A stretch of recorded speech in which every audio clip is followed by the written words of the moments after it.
I'm Ingrid, 26 years old, and for many years my parents told every employer in town that I was a thief. For 2 years I couldn't get hired anywhere in my town, not because I lacked qualifications. I graduated with a 3.9 GPA in accounting. I had glowing recommendations from professors, but none of that mattered, because my parents told every employer in town that I was a thief. My father said, "Maybe now you'll learn to respect us." He thought he'd broken me. He thought 2 years of rejection, 2 years of watching me scrub hotel toilets while he laughed, would bring me crawling back. He didn't know about the envelope. He didn't know what my grandmother had done 15 years ago, or why the CEO of Mercer Holdings was waiting for me. Before I continue, if you find this story worth hearing, please take a moment to like and subscribe, but only if you genuinely connect with what I'm sharing. And drop a comment telling me where you're watching from and what time it is there. I'd love to know. Now, let me take you back 2 years, to the day I discovered what my own parents had done to me. The Thornton family looked perfect from the outside. My father, Gerald Thornton, owned the largest construction company in our county. Our 2-story colonial sat on 3 acres, with a garage that held his Mercedes, my mother's Lexus, and my brother Marcus's BMW, a graduation gift for finishing business school. My mother, Diane, played the role of the devoted wife. Wedgwood china for Sunday dinners, fresh flowers from the farmer's market every week, a smile that never cracked in public, and Marcus, 4 years older, the golden child, the heir apparent. He'd been groomed to take over Dad's company since he could hold a hammer. Everything he touched turned to opportunity. Everything I touched was questioned. Growing up, I learned early that daughters had a different place in the Thornton household. When Marcus wanted to study abroad in London, Dad wrote the check without blinking. When I asked about the same program 2 years later, he laughed. "What for? You'll get married eventually. Save me the money." I went to the state university 40 minutes away, lived at home, commuted. At family dinners, the conversation always orbited around Marcus, his projects, his promotions, his future. I sat at the end of the table, passing dishes and clearing plates, while Dad carved the roast and dispensed wisdom to his son. "A man builds his legacy through his work," Dad would say, pointing his fork at Marcus. "Remember that." He never pointed that fork at me. When I was 16, I overheard him telling my mother something I've never forgotten. They were in the kitchen, voices low, and I'd paused outside the door. "Daughters don't need to achieve," he said. "They need to learn how to keep a home. Ingrid will marry well. That's her job."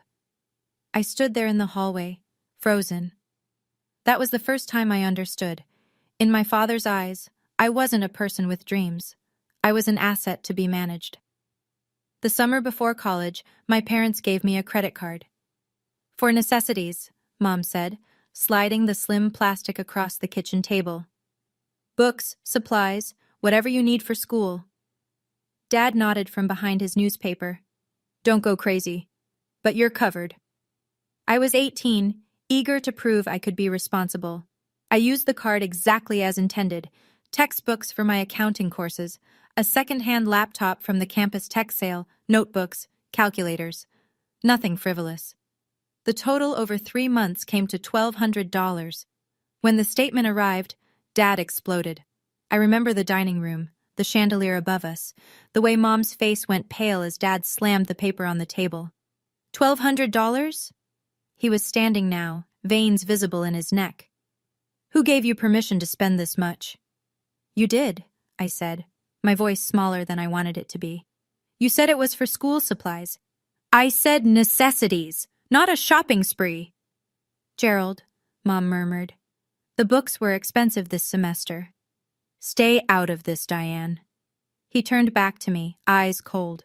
"You'll pay back every cent, every single cent, or you can find somewhere else to live." I worked 2 part-time jobs for 8 months, campus library and weekend shifts at a coffee shop. I paid back every dollar, kept every receipt, documented every payment. The debt wasn't the only cost. Working 25 hours a week meant I couldn't take full course loads. I had to stretch my degree over 6 years instead of 4. 2 extra years of tuition Dad refused to help with, 2 extra years of commuting from home, 2 extra years of being reminded I was a burden. I thought it was over.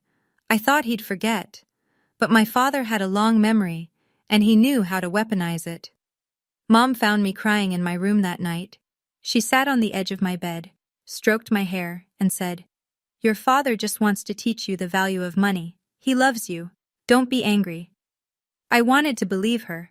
That was my mistake. The only person who ever made me feel like I mattered was my grandmother.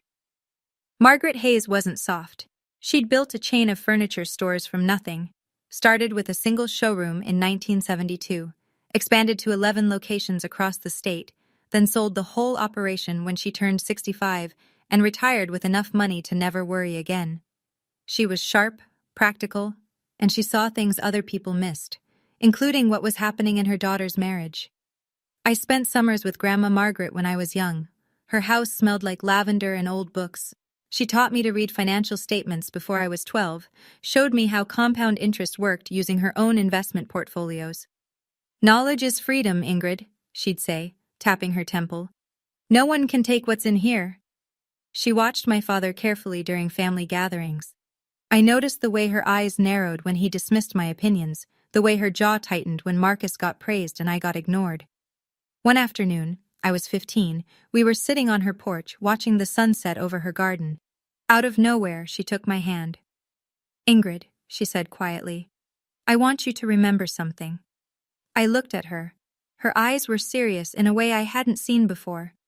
"I've already prepared for your future. When the time comes, you'll know." "Prepared what, Grandma?" She smiled, but it didn't quite reach her eyes. "Your father can't control everything. Neither can your mother. Someday you'll need help they won't give you. When that day comes, you'll be ready." I didn't understand what she meant. I was 15. I thought she was being dramatic. 3 years ago, Grandma Margaret passed away. She was 78. I didn't know then that she'd left me something far more valuable than money.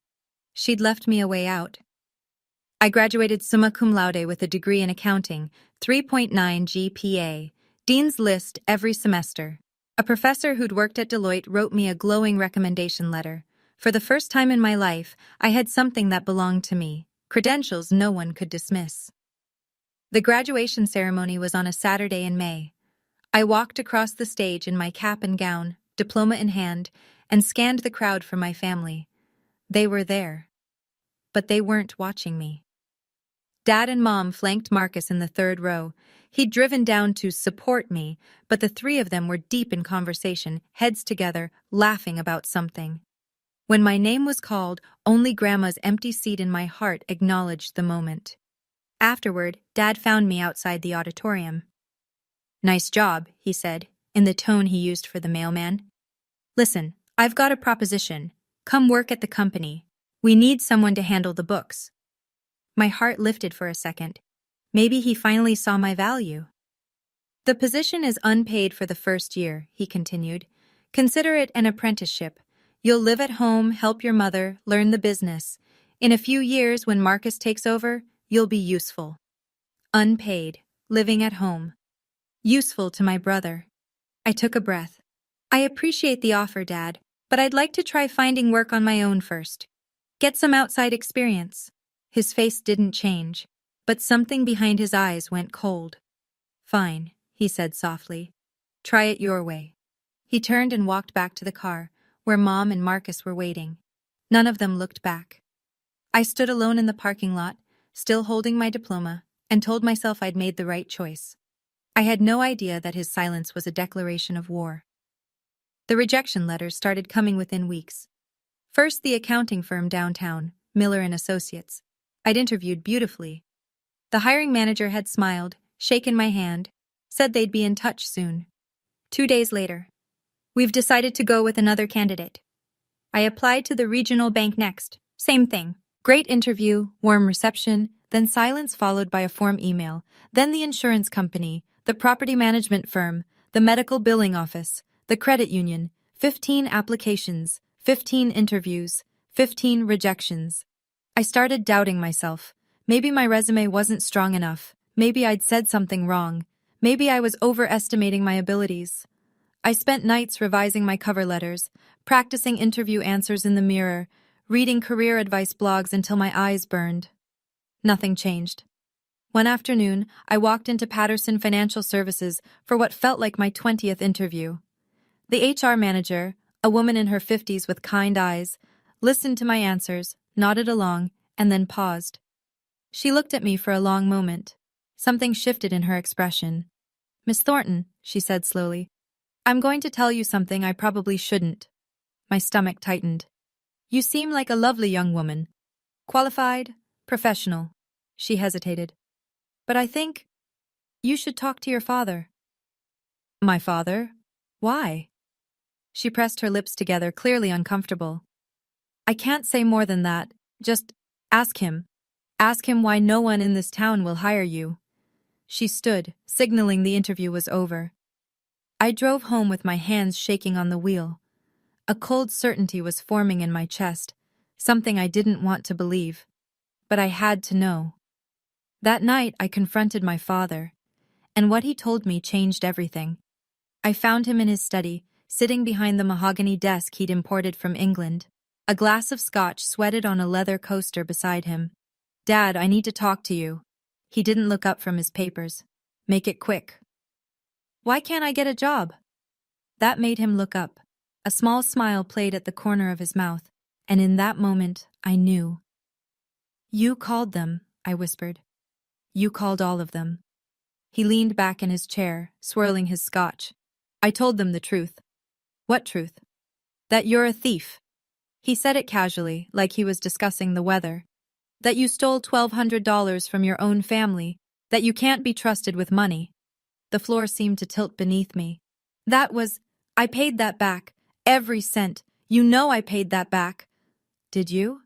He shrugged. "That's not how I remember it." "Dad," my voice cracked.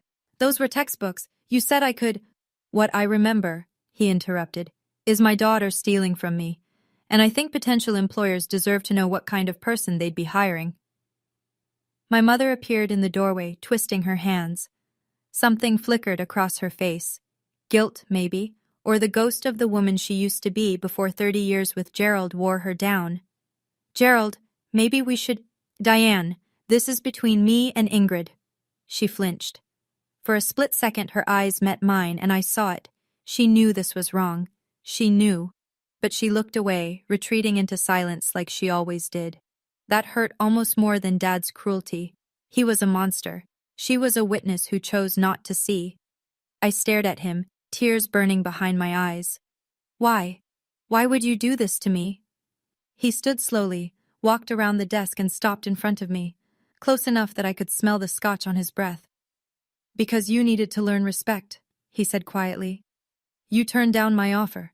You thought you could make it without this family." "Without me," he smiled. "Maybe now you understand. You can't." "Come home," Mom said softly from the doorway. "Work for your father. This can all go away." I looked between them, my mother's pleading face, my father's cold satisfaction, and I understood. This wasn't about respect. This was about control. In a small town, gossip travels faster than truth. Within weeks, I felt the shift everywhere I went. At the grocery store, neighbors who'd known me since childhood suddenly couldn't meet my eyes. At church, conversations stopped when I walked past. The woman at the dry cleaner, who'd always asked about my studies, started treating me like a stranger. The whispers were everywhere. "Did you hear about Gerald's daughter?" Such a shame. The family's devastated. They tried to help her, you know. She just wouldn't listen. My father had been strategic. He hadn't just called employers. He'd seeded the story throughout his network. Golf buddies, Chamber of Commerce colleagues, neighbors at dinner parties. The narrative was always the same. Troubled daughter, theft problem, family trying to cope. He never lied outright, he just told his version. And in a town where Thornton Construction had built half the commercial buildings, his version was the only one that mattered. Marcus made it worse. I ran into him at the coffee shop one morning, one of my old part-time jobs. He was with friends, guys I vaguely recognized from his fraternity days. "Hey, little sister," he called out, loud enough for everyone to hear. "Still looking for work? I heard Dad might have an opening." "Oh, wait," he laughed. "You'd probably steal from the register." His friends snickered. I left my coffee on the counter and walked out, face burning. At home that night, I looked at my bank account. $3,000 in savings. Rent was due in 2 weeks on my tiny studio apartment. I had maybe 2 months before I'd be completely broke. 2 months before I'd have no choice but to crawl back to my father's house and accept whatever crumbs he offered. I couldn't let that happen. I wouldn't. The Willow Inn sat on the edge of town, a modest hotel that mostly served traveling salesmen and families visiting the nearby state park. It wasn't glamorous, but it was hiring. The job listing said, housekeeping staff needed, no experience necessary. No experience necessary, no references required. I applied online at 2 a.m. when the shame felt less sharp.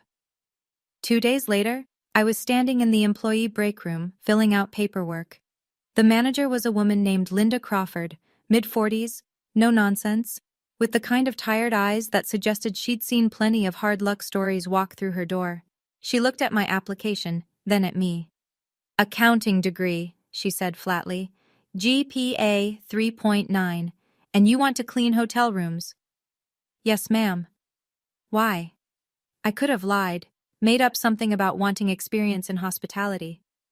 But I was so tired of lies. Because no one else will hire me, I said, and I need to eat. She studied me for a long moment. I wondered if she'd heard the rumors, if she'd call my father for a reference and this door would slam shut too. Instead, she nodded once. I don't care what people say about you, Miss Thornton. I care whether you show up on time and do your job. She slid a uniform across the desk, pale blue polyester, the kind that wrinkles if you look at it wrong. Shift starts at 6 a.m. Don't be late. I took the uniform with hands that weren't quite steady. Thank you, I managed. You won't regret this. She almost smiled. We'll see. Minimum wage, night shifts, scrubbing toilets and changing sheets, while people who used to respect me pretended not to see me in the hallways. But it was work. It was survival, and my father couldn't touch it. 6 months into my housekeeping job, my family decided to have dinner at the Willow Inn. I don't believe in coincidences anymore. It was a Friday evening. I was pushing my supply cart down the service corridor when I heard a familiar laugh, my father's booming, self-satisfied bark that I'd learned to dread. I froze, pressed myself against the wall, peeked around the corner. There they were, being seated in the hotel restaurant, Dad in his charcoal Tom Ford suit, Mom in pearls, Marcus checking his phone, bored already. The hostess was leading them to a window table, right in my sightline. I should have stayed hidden. I should have switched floors, asked another housekeeper to cover. But before I could move, my father's eyes found me. The cart, the uniform, the yellow rubber gloves on my hands. His face split into the widest grin I'd ever seen. Well, well, he nudged my mother, pointed directly at me. Diane, look, our daughter found her calling. Mom's face flickered, shame maybe, or something else I couldn't read. Marcus just laughed. Hey, Ingrid, my brother called across the restaurant, loud enough for every guest to hear. Missed a spot in room 204. Several diners turned to look. Some recognized me. I saw the whispers start. I stood there in my wrinkled polyester uniform, holding a toilet brush, while my family watched from their white tablecloth table with their crystal water glasses and their Rolex watches. My father raised his wineglass toward me in a mock toast. Maybe now, he said, just loud enough to carry, you'll finally learn to respect us. I didn't cry. I didn't run. I just turned around and pushed my cart back down the corridor. But something hardened inside me that night. I remembered what Grandma had said. When the time comes, you'll know. When, I wondered. When? 3 weeks after the restaurant incident, I was cleaning out a box of old things from my closet, trying to sell whatever I could to make rent, when I found my old phone. The screen was cracked, battery dead. I'd upgraded a year ago and forgotten about it. For some reason, I plugged it in. The phone buzzed to life, and notifications flooded the screen. Old texts from college friends I'd lost touch with, spam emails, and one voicemail. From 3 years ago, right after Grandma died. I pressed play, heart suddenly pounding. Miss Thornton, this is Walter Henderson from Henderson and Associates Law Firm. The voice was professional, measured. I'm calling regarding the estate of Margaret Hayes. There are some documents pertaining to her will that require your attention. Please contact our office at your earliest convenience. The message ended. 2 years. I'd missed this call 2 years ago. I remembered that time. The fog of grief after Grandma's funeral. I hadn't been checking messages. I'd assumed her estate was straightforward. Dad had told us she'd left everything to charity, with small gifts for each grandchild. Nothing significant, he'd said dismissively. Your grandmother was always sentimental. I'd believed him. I grabbed my current phone and dialed the law firm. A receptionist answered. Henderson and Associates, how may I direct your call? I'm trying to reach Walter Henderson. He contacted me about my grandmother's estate. Margaret Hayes? A pause. I'm sorry, Mr. Henderson retired last year due to health issues. His cases were transferred to various attorneys. Another pause, keyboard clicking. I see a note here that Mr. Henderson attempted to reach you multiple times. The file indicates the calls went unanswered and your father, Gerald Thornton, eventually contacted the office and said you weren't interested in pursuing the matter. My blood ran cold. My father said what? I'm just reading the notes, ma'am. It says family representative confirmed beneficiary declined further contact. Dad had intercepted it. He'd told them I wasn't interested. Can you tell me where the case was transferred? I'd need to check our records. Can you leave your number? Transferred where? To whom? I'd need to check our records. Can you leave your number? I gave her my information, but something told me I wouldn't hear back. The trail had gone cold. But now I knew. There was something in Grandma's estate that Dad hadn't told me about, something he didn't want me to find. A month later, my father called. I almost didn't answer, but something, maybe desperation, maybe hope that things could still change, made me pick up. Ingrid. His voice was warm, too warm. How are you? Fine, Dad. Listen, I've been thinking. This has gone on long enough. Your mother misses you. I miss you. He paused. Come home. I stared at the water stain on my ceiling, the one I couldn't afford to fix. Come home and do what? Work at the company. We need help with bookkeeping. I'll pay you. Not much at first, but something. You'll live with us, save money, get back on your feet. It sounded almost reasonable. Almost. And the job hunting? The things you told everyone about me? Water under the bridge. Come home and I'll make some calls, clear things up. And if I don't? His tone shifted. The warmth drained out like someone had pulled a plug. Then you can keep scrubbing toilets until you wise up. Your choice. I closed my eyes. I need to think about it. Don't think too long. This offer won't last forever. He hung up. That night, my mother called separately, her voice soft, pleading. Please, Ingrid, just come home. Stop being stubborn. Your father only wants what's best for you. Does he, Mom? Or does he just want to control me? That's unfair. He's your father. He loves you in his own way. His way is destroying my life. Silence. Then quietly, you're making this harder than it needs to be. I hung up without saying goodbye. Marcus texted an hour later. Just give up already, sis. You're embarrassing yourself and us. I didn't respond.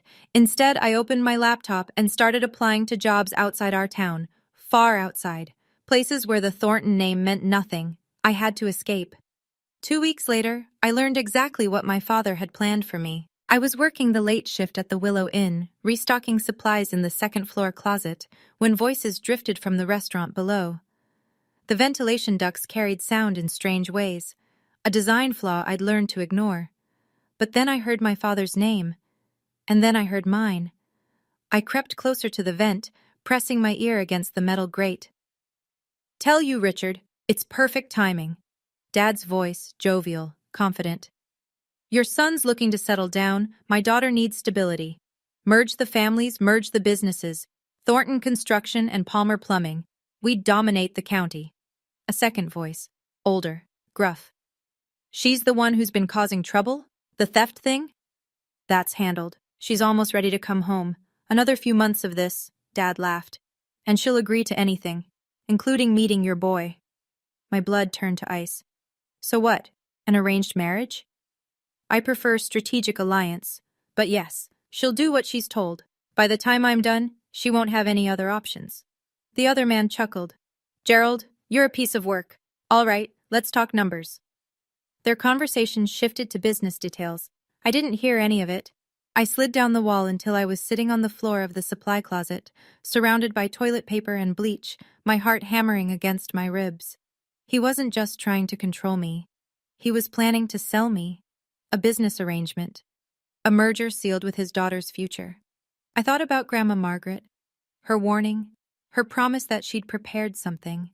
I didn't know what she'd left me or how to find it. But I knew one thing with absolute certainty. I could not stay in this town. No matter what it cost me. I started applying to companies in cities I'd never visited. Places where my father's influence couldn't reach. Chicago, Denver, Atlanta. Anywhere far enough that a small-town construction company owner's gossip wouldn't matter. The rejections piled up. Some companies wanted references I couldn't provide. Others questioned the 2-year gap in my employment history. How do you explain, my father sabotaged my career because I wouldn't be his unpaid servant? I tried honesty a few times. It never went well. That sounds like a complicated family situation, one HR manager said diplomatically, which was corporate speak for we don't want your drama. After weeks of nothing, I'd almost given up hope. Then the email arrived. Subject: Interview. Invitation: Mercer Holdings. I had to read it 3 times before I believed it was real. Dear Ms. Thornton, we have reviewed your application and would like to invite you for an in-person interview at our headquarters. Please note that this interview will be conducted by our CEO, Mr. Daniel Mercer, personally. This is an unusual request, but Mr. Mercer has expressed specific interest in meeting with you. Please confirm your availability. Mercer Holdings. I'd applied on a whim. They were the largest financial firm in 3 states, way above my experience level. I'd never expected a response. And the CEO wanted to meet me personally? That didn't make sense. CEOs didn't interview entry-level accountants. I almost deleted the email, convinced it was spam or some cruel joke. But something made me pause. Grandma's voice in my head. When the time comes, you'll know. I hit reply before I could talk myself out of it. Dear Sir or Madam, I'm available at your earliest convenience. 2 days later, I was on a bus to the city, wearing a second-hand navy suit I'd found at Goodwill, with $47 in my pocket and no idea what was waiting for me. The night before my interview, I stayed in a budget motel near the bus station. The room smelled like industrial cleaner and old cigarettes. The mattress sagged in the middle. But it was clean, and it was mine, and tomorrow might change everything. I hung my Goodwill suit in the bathroom, letting the steam from the shower work out the wrinkles. I polished my only pair of heels, black, scuffed at the toes, but presentable if no one looked too close. I practiced interview answers until midnight. Tell me about yourself. I graduated summa cum laude with a degree in accounting. I'm detail-oriented, hardworking, and eager to contribute to a team that values integrity. Why do you want to work at Mercer Holdings? Your company's reputation for ethical financial practices aligns with my personal values. I want to grow with an organization that does things right. Why the 2-year gap in your employment? That one I practiced 10 different ways. None of them felt right. Linda, my manager at the hotel, had given me the day off without question. Go get your life back, she'd said, pressing a crumpled $20 bill into my hand. You don't belong here, Ingrid. You never did.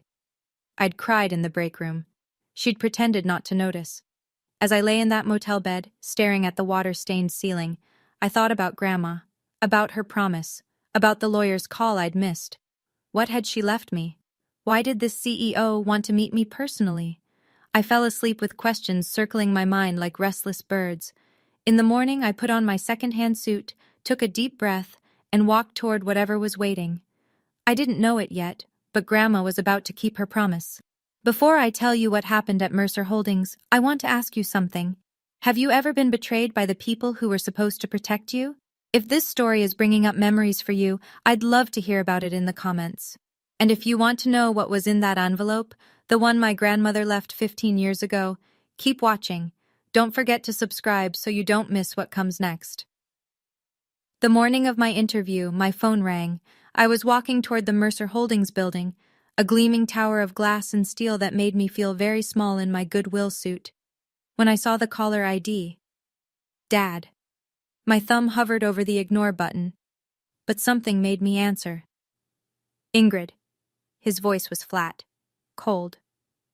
I hear you have an interview today. My stomach dropped. How do you know that? Marcus follows your little social media accounts. Very careless of you, tagging your location at the bus station, buying a ticket to the city. He did some digging, figured out which companies you'd applied to. I'd made one post, one cautiously optimistic Instagram story about new beginnings. I hadn't mentioned Mercer Holdings by name, but I'd tagged the bus station. Marcus must have checked which financial firms were in that city, cross-referenced with job postings. Stupid. So stupid. It doesn't matter, Dad. This is none of your... I know people in finance, Ingrid. The industry is smaller than you think. He let that hang in the air. One phone call. That's all it takes. You wouldn't? Try me. Or better yet, come home now and stop this foolishness. Last chance. I was standing on the sidewalk, 50 feet from the building that might save my life, and my father was trying to burn it down from 300 miles away. My phone buzzed. A text from Marcus. You're done, sis. Dad already called them. Enjoy the bus ride home. My hands were shaking so badly I almost dropped the phone. I looked up at the Mercer Holdings tower, 26 floors of glass reflecting the morning sun. Maybe he'd already poisoned this well, too. Maybe I was walking into another rejection. Another door slammed in my face, but I'd come too far to turn back. I silenced my phone, straightened my second-hand suit, and walked through the front door. Whatever was waiting for me, I'd face it standing up. The lobby of Mercer Holdings was everything my life wasn't. Marble floors polished to a mirror shine, a 3-story atrium with modern art installations suspended from cables, men and women in designer suits crossing purposefully toward elevators, their heels clicking in sharp rhythms. I approached the reception desk, acutely aware of my scuffed shoes and second-hand blazer. Ingrid Thornton, I have an interview. The receptionist, blonde, immaculate, wearing a silk blouse that probably cost more than my monthly rent, typed something into her computer. Then she looked up with an expression I couldn't read. Yes, Miss Thornton, you're expected. A pause. Mr. Mercer will see you personally in his office, 26th floor. The CEO's office? That's correct. She handed me a visitor badge. Take the private elevator on your left. His assistant will meet you. I walked toward the elevator in a daze. This didn't make sense. CEOs didn't conduct entry-level interviews. There had to be a mistake. Or my father's call had worked, and this was some elaborate humiliation I couldn't see coming. The elevator rose silently, 26 floors in what felt like seconds. The doors opened onto a reception area that screamed money. Original artwork on the walls, furniture that looked handcrafted, floor-to-ceiling windows with a view of the city that made my breath catch. An assistant in a charcoal dress approached. Miss Thornton, Mr. Mercer is waiting. She led me down a hallway lined with photographs, the history of the company, I guessed, and stopped at a heavy oak door. Go right in, she said, and something in her voice sounded almost kind. He's been expecting you for a long time. Expecting me? I pushed open the door, and everything I thought I knew about my life fell apart. Daniel Mercer was standing by the window when I entered. He was older than I expected, early 50s, silver at his temples, the kind of face that belonged on the cover of financial magazines. His suit was impeccable. His office was the size of my entire apartment, but what struck me most was his expression. He wasn't looking at me like a job candidate. He was looking at me like he'd been waiting for this moment for years. Miss Thornton. His voice was warm. Please, sit down. I sat in the leather chair across from his desk, my heart hammering. Mr. Mercer, I'm not sure why. He held up a hand. Before we begin, I need to give you something. He walked to a safe built into the wall, a vintage Mosler, polished brass, and entered a combination. This should explain everything. He pulled out a yellowed envelope. I couldn't move. The envelope was thick, sealed with wax that had aged to amber. On the front, in handwriting I would recognize anywhere, were the words, "Only to be opened when Margaret Hayes has passed away and her granddaughter Ingrid Thornton comes for an interview at Mercer Holdings." The date beneath it, 15 years ago. I was 11 when she wrote this. Your grandmother. Daniel said softly, placing it in my trembling hands, was the first person who ever believed in me. 20 years ago, I was nobody. A kid with a business plan and no money. Margaret Hayes wrote me a check for $200,000 when every bank in the state had said no. She made me promise one thing, he continued. She said, "Someday a young woman named Ingrid Thornton will need a job. She might apply to your company. When she does, and she will, give her this envelope. I set up a flag in our HR system 15 years ago. Your name, your social security number. The moment your application came through, I was notified." 15 years. He'd been waiting 15 years for an application that might never come. Tears were blurring my vision. She told me, "Someday my granddaughter will need a safe place. When she comes to you, and she will, give her this." I didn't understand then. He paused. I understand now. "Grandma," I whispered, staring at the envelope. She'd known. 15 years ago she'd known. My hands wouldn't stop shaking as I broke the wax seal.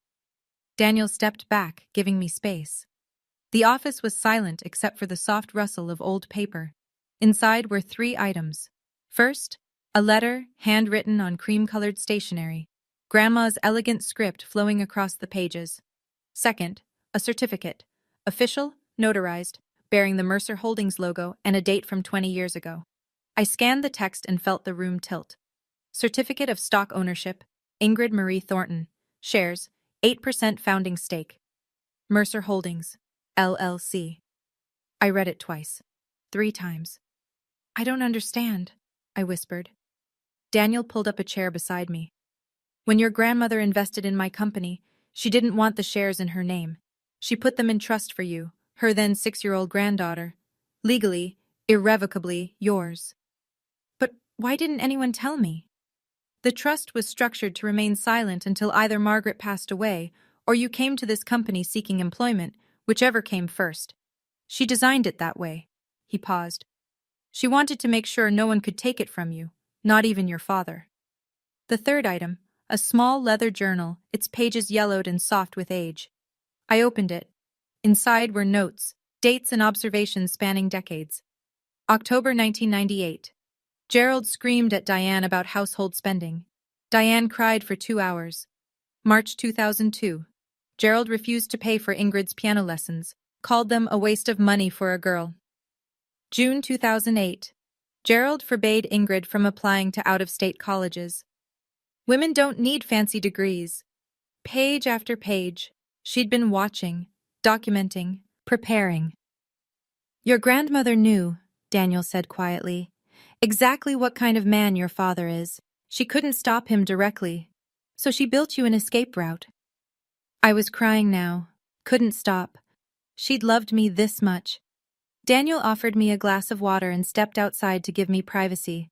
I sat alone in his office, holding my grandmother's letter like it was made of glass. "My dearest Ingrid, if you're reading this, then I've left this world and you found your way here. I'm sorry I couldn't be there to give you this myself. I want you to understand why I did what I did. I watched your mother marry Gerald Thornton. I saw the signs from the beginning, the control, the cruelty disguised as discipline, the way he diminished everyone around him to feel powerful. I begged Diane to leave. She refused. She believed she could fix him. I couldn't save my daughter. But I swore I would save you. From the moment you were born, I saw something in you. A spark Gerald couldn't extinguish. You questioned him. You dreamed beyond his walls. And I knew with absolute certainty that one day he would try to break you for it. So I built you an insurance policy." Daniel Mercer was a young man with a vision when I invested in his company. "I put those shares in your name because I knew that Gerald would one day try to trap you, and I wanted you to have a door he couldn't close. By now, those shares are worth more than enough to build your own life. Use them wisely. Build something that belongs to you. And remember this, sweet girl. You don't owe anyone your obedience, not even family. Especially not family that treats love like a leash. I am so proud of the woman you've become. Even if I can't see it, I know it's true. Live free, Ingrid. That's all I ever wanted for you. All my love, forever, Grandma. I pressed the letter to my chest and wept. When Daniel returned, I had composed myself. Mostly. My eyes were red, my mascara was ruined, but something inside me felt lighter than it had in years. I have to tell you something, he said, settling back into his chair. Your father called me this morning. I went cold. What did he say? The same thing he's apparently told everyone, that you're a thief, that you stole from your family, that I shouldn't trust you. Daniel's expression remained neutral, but I saw something flash in his eyes. He was very confident, very persuasive. And you? I listened. He folded his hands. And then I looked at the journal your grandmother left, at her documentation of his behavior spanning 30 years. He met my gaze. And then I looked at the certificate that proves you own 8% of my company. I stared at him. Miss Thornton, Ingrid, your father just tried to slander a shareholder of Mercer Holdings, one of our founding stakeholders, in fact. A small smile crossed his face. I don't think he's accustomed to that kind of miscalculation. He doesn't know, I whispered, about the shares, about any of this. No, your grandmother was very specific about that. The trust was sealed. Your name doesn't appear in any public filings. It's held through a legal entity. There was no way for him to discover it. So when he called you, he was trying to sabotage someone who, on paper, is technically one of my bosses. Daniel leaned back. I have to admit, I've never experienced anything quite like it. I thought about my father, smugly confident that he'd destroyed my last chance, about Marcus's gloating text. They had no idea what was coming. For the first time in 2 years, I smiled. Daniel leaned forward. There's something I'd like to propose. I wiped my eyes, still clutching Grandma's letter. I'm listening. Next week, Mercer Holdings hosts its annual charity gala. It's our biggest event. Clients, investors, community leaders. He paused. Your father will be there. My stomach clenched. He's invited? He invited himself, actually. He's been trying to network his way into contracts with us for months. Seems to think his construction company would make a good partner. Daniel's tone was dry. I've been politely declining. So, what are you proposing?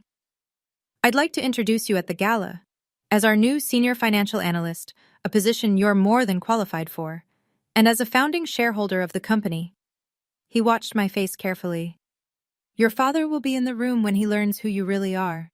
I was quiet for a long moment. Part of me wanted to say yes immediately, to picture Gerald's face when he realized his daughter, the one he'd tried to destroy, owned a piece of the company he'd been courting.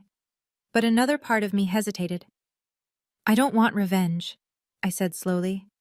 I don't want to humiliate him just to see him suffer. That's not... I searched for the words. That's not who I want to be. Daniel nodded, unsurprised. Your grandmother said you'd say that. He smiled gently. This isn't about revenge, Ingrid. It's about truth. You've spent 2 years being called a thief, a failure, a disgrace. Your father controls that narrative because no one's challenged it. He stood, walked to the window. The gala isn't about hurting him. It's about standing in the light. Let people see who you really are, and let your father's lies collapse under their own weight. I thought about it, and then I said yes. Can you imagine what's going to happen at that gala? My father spent 2 years destroying my reputation, and he has no idea that my grandmother planned for this moment 15 years ago. If you're watching this and thinking of someone who needs to hear this story, someone stuck in a controlling family, someone who's been made to feel worthless, share this video with them, and comment Team Ingrid if you're still with me. I want to know who's here. The Grand Meridian Hotel looked like something from a movie. Crystal chandeliers dripped from 30-foot ceilings. A live jazz quartet played in the corner. Waiters in white gloves circulated with champagne and canapés. The guest list read like a who's who of regional business: executives, politicians, philanthropists, old money, and new. I watched from a private room upstairs, waiting for my cue. The PR team at Mercer Holdings had dressed me. Nothing ostentatious. A simple navy sheath dress by Oscar de la Renta, elegant but understated. Pearl earrings. My hair in a sleek chignon. I looked professional, competent. I didn't look like someone who'd been scrubbing hotel toilets 3 days ago. Through the window, I spotted my family. Gerald entered first, chest puffed, surveying the room like he owned it. His charcoal Armani suit probably cost what I used to make in 3 months at the hotel. Mom trailed behind in Chanel, smiling her perfect smile. Marcus was checking his phone, looking bored. They didn't belong here, but they thought they did. I watched my father work the room, shaking hands, laughing too loud. He was trying to catch Daniel's eye, positioning himself strategically, the construction deal he'd been chasing. He had no idea that in 20 minutes, everything would change. Ready? Daniel's assistant appeared beside me. I took a deep breath, touched Grandma's letter in my clutch. Ready. Mr. Mercer will introduce you after his opening remarks. You'll enter through the side door. She paused, studying my face. For what it's worth, everyone in this company knows what your father did, what he tried to do, and we're glad you're here. My throat tightened. Thank you. She nodded and disappeared. I stood alone, watching the crowd below, counting the minutes until I could finally stand in the truth. I couldn't hear the conversation from my vantage point, but I could see it unfold. Gerald had cornered Daniel near the bar. My father was leaning in, all practiced charm, gesturing broadly. Daniel stood with his hands clasped, expression neutral, occasionally nodding. Then another executive joined them, a woman I recognized from the company website. Rachel something, Chief Operations Officer. She asked Gerald something. He beamed, puffed up even more, and then, I could read the body language even from upstairs, he started talking about his family, his son, the heir, the perfect Marcus, and then his face shifted, something darker. He was talking about someone else now. Me. I saw Rachel's expression change, polite interest turning to confusion. She glanced at Daniel. Daniel said something back. Gerald laughed, the hollow, confident laugh of a man who thought he was winning. He was telling them about his troubled daughter, the thief, the disappointment. Rachel looked uncomfortable. She excused herself, moving away quickly. But Gerald kept talking to Daniel, kept spinning his story, kept building the narrative he'd crafted so carefully over 2 years. My mother stood nearby, nodding along, the perfect supportive wife. Marcus was at the bar, flirting with someone's daughter, oblivious. This was my family. This was what they did. I felt the old shame rise in my chest, the familiar burn of being reduced, dismissed, defined by someone else's lies. But it was different now. Because now I had something they didn't know about. Now I had the truth. Miss Thornton? The assistant was back. Mr. Mercer is beginning his remarks. You'll be introduced in 5 minutes. I smoothed my dress, touched Grandma's letter one more time. 5 minutes until Gerald Thornton learned who his daughter really was. Daniel took the microphone as the crowd gathered. Good evening, everyone. Thank you for joining Mercer Holdings' annual charity gala. I couldn't hear most of his speech through the door, just fragments about community, philanthropy, gratitude for partnerships built over 20 years. Then his voice shifted. Before we continue, I'd like to introduce someone special. Someone who represents the values this company was built on: integrity, perseverance, and the courage to stand alone when necessary. The assistant touched my arm. That's your cue. I stepped through the side door and into the ballroom. 200 faces turned toward me. I walked steadily, head high, toward the small stage where Daniel waited. My heels clicked against the marble floor. The navy dress caught the light from the chandeliers. I didn't look at my father. Not yet. But I felt the moment he saw me. A sharp intake of breath somewhere to my left. A muttered curse. The crash of a champagne flute shattering. That was Marcus. I kept walking. Ladies and gentlemen, Daniel continued, his voice warm and clear, please welcome Mercer Holdings' newest senior financial analyst and someone very dear to this company's history, Miss Ingrid Thornton. Polite applause rippled through the crowd. I reached the stage. Daniel shook my hand, leaning close to murmur, "You're doing great." I turned to face the audience. And finally, I let myself look at my father. Gerald stood frozen near the bar, face white, mouth open. My mother had grabbed his arm, her knuckles bloodless. Marcus was staring at the broken glass at his feet like he didn't understand how it got there. I smiled. Not vindictive, not cruel, just calm. Thank you, I said into the microphone. It's an honor to be here. And then my father started moving toward me, face twisted with rage. Ingrid! My father's voice cut through the murmur of the crowd. He pushed past a waiter, nearly knocking a tray of champagne to the floor. What the hell do you think you're doing here? The room went quiet. 200 people watched Gerald Thornton storm toward the stage, his face mottled with fury.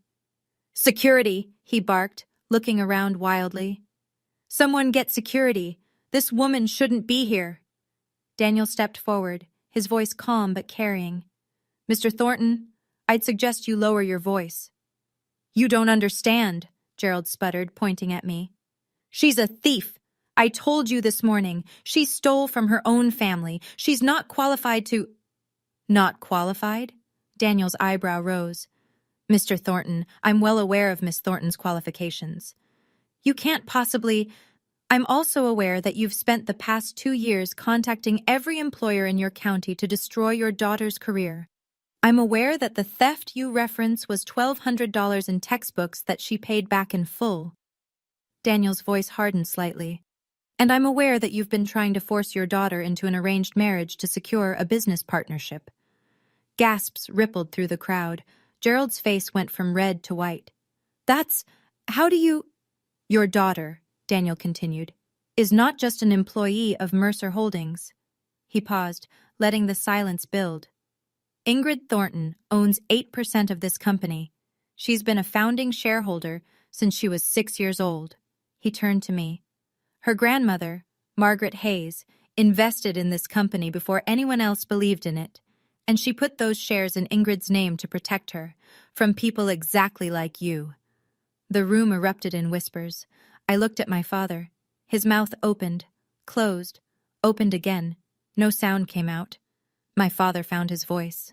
This is a scam, he shouted, looking around the room for allies. This is fraud. My mother-in-law was senile. These documents can't be... The documents have been verified by 3 independent attorneys, Daniel said calmly. Notarized, sealed, and filed with the state. There's no ambiguity, Mr. Thornton. I'll sue. Gerald was sweating now, his carefully constructed image crumbling. I'll sue this entire company for... For what? Daniel's voice was soft, but it carried. For honoring a legal investment made 20 years ago? My mother had pushed through the crowd to reach my father. Gerald! She hissed, tugging at his sleeve. Everyone is watching. Please! He shook her off violently. You! He pointed at me, finger trembling. You ungrateful little, after everything I did for you. I raised you. I fed you. And this is how you repay me? I said nothing. I destroyed your career because you needed to learn respect. His voice cracked. You needed to understand that family comes first, that daughters don't defy their fathers. The room was dead silent now, every eye on Gerald Thornton, every ear hearing exactly what kind of man he was. I made you clean toilets, he screamed. I made sure no one would hire you, and you know what? I'd do it again, because that's what happens when you disobey. That's what you deserve. Marcus stepped forward, face pale, trying to salvage what was left of the family's reputation. Dad, stop, we should go. This isn't the place. No! Gerald shoved him back so hard, Marcus stumbled into a waiter. I saw my brother's expression shift, from embarrassment to something darker. He'd spent his whole life being the golden child, the heir, the one who did everything right, and now he was watching his father self-destruct in front of every business contact he'd ever need. For the first time, Marcus looked at Dad the way I'd always seen him. She's nothing. She's always been nothing. Her grandmother was a meddling old fool, and her shares don't change what she is, a thief and a failure and a disgrace to this family. He was panting now, face purple, spittle at the corners of his mouth. No one was looking at me anymore. They were all looking at him. And they finally saw what I'd always known. The ballroom was silent. 200 people, executives, politicians, philanthropists, staring at my father as he stood there, heaving, having just screamed that I deserved to scrub toilets for daring to disobey him. I stepped forward to the microphone. I didn't come here tonight to humiliate anyone. My voice was steady. I didn't come here for revenge. Gerald glared at me, but he'd spent his ammunition. He had nothing left. I came here because I spent 2 years being called a thief, a failure, a disgrace. I was blacklisted from every job in my county. I was mocked for working the only job I could get. I was told that if I wanted to survive, I had to surrender my freedom to a man who saw me as property. I looked at my father, not with anger, not with hatred, just clarity. The $1,200 my father calls theft was money he gave me to buy textbooks. I paid back every cent. I have every receipt. I paused. But even if I hadn't, even if I'd made a mistake, does that justify 2 years of sabotage?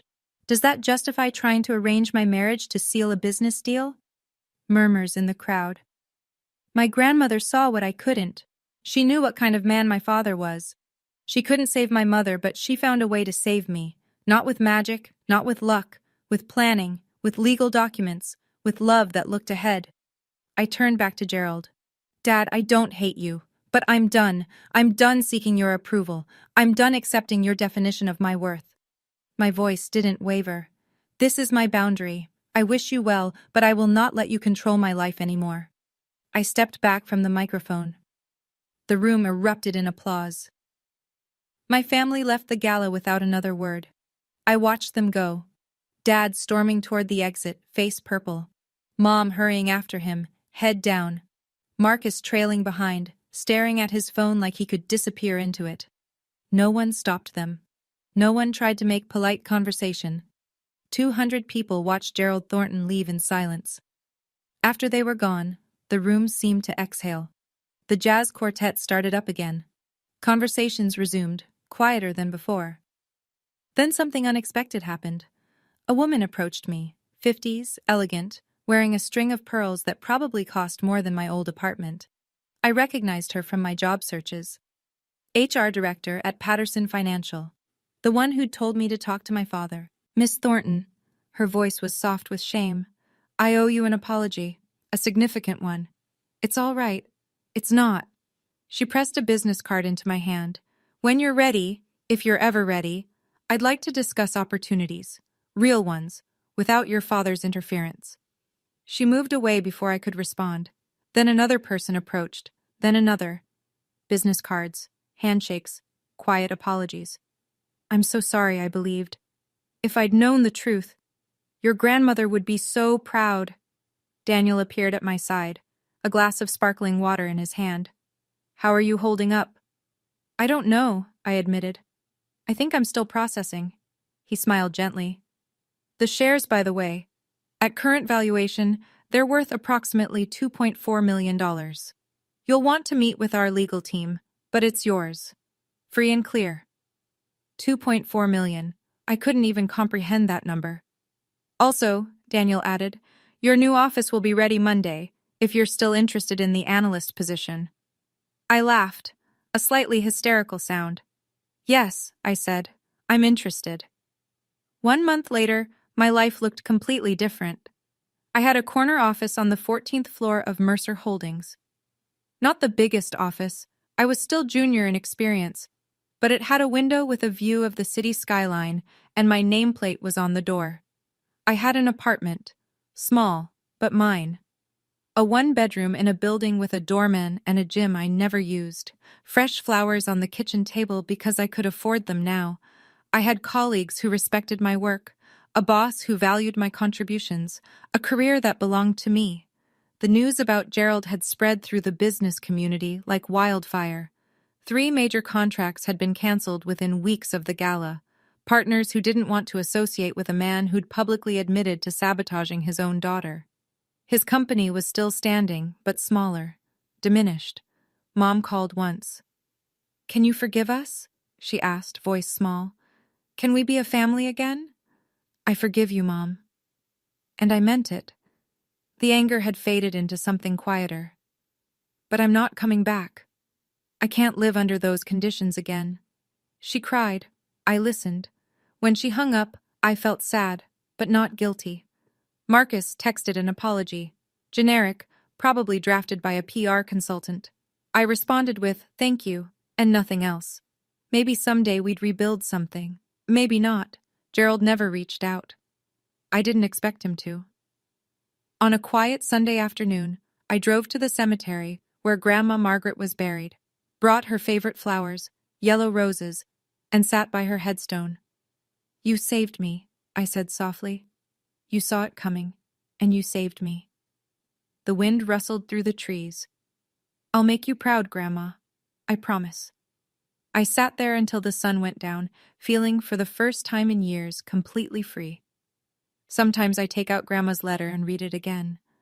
"Live free, Ingrid. That's all I ever wanted for you." She couldn't have known exactly how things would unfold. She couldn't have predicted the specific cruelties my father would deploy, or the exact moment I'd reach my breaking point. But she knew the shape of it. She knew the kind of man Gerald was, the kind of trap he'd try to build. And she spent years, quietly, secretly, constructing a door he couldn't lock. That's love. Not words, not promises, action. If I've learned anything from these past 2 years, it's this.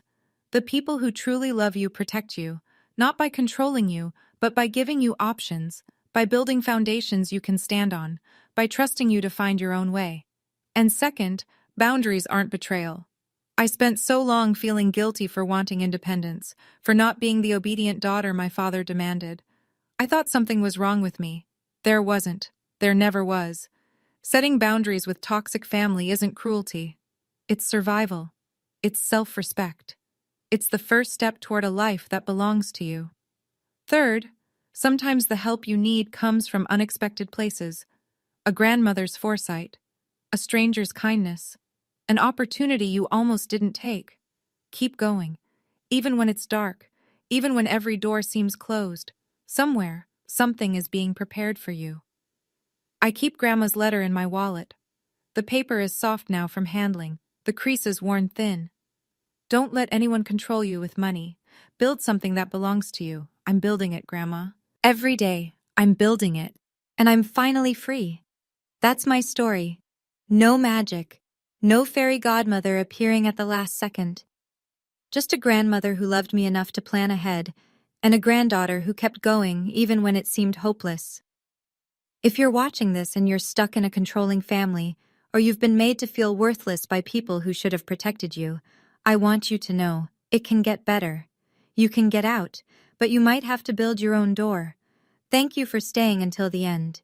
If this story meant something to you, share it with someone who needs to hear it. Subscribe and hit the bell for more stories like this one, and check the description for the next video. I think you'll like it. Take care of yourself. You deserve to be free.